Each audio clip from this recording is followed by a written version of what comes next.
Over the years, Faith Fairchild had occasionally let herself imagine what it would be like to meet Richard Morgan again, but nothing like this had ever crossed her mind. Richard Morgan.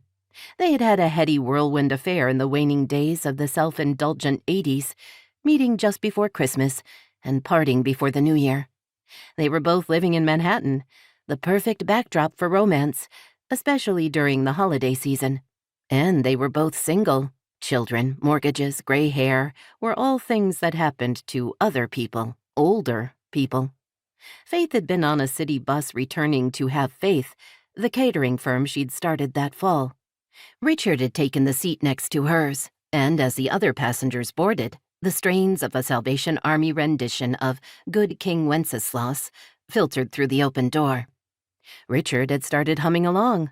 Faith smiled, and he began to sing. He had a pleasant tenor voice and an even more pleasant appearance. Tall, dark brown hair, and very blue eyes. "I only know the one verse," he'd told her, and she'd confessed the same. They'd talked, and he'd almost missed his stop. When he left, he'd said, "Want to trade cards?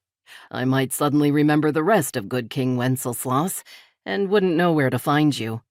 She'd handed hers over with her own line, "True, or you might need a caterer." Standing in front of her now, Richard Morgan did need a caterer. In fact, he needed a meal. They were at Oak Street House in Boston, a shelter for homeless men, and Richard had just slid his tray in front of Faith, a volunteer, so she could hand him a bowl of beef stew. Stunned, she stood with the ladle in one hand, the half-filled bowl in the other. The last time she'd seen him, they'd been at the top of the Sixes, that elegant bygone Gotham hotspot at 666 Fifth Avenue. They'd drunk champagne, Perrier Jouet, and the lights of the city had sparkled about them like jewelry from Tiffany. Richard was drinking coffee now. A thick mug rested next to 2 packaged rolls on his tray.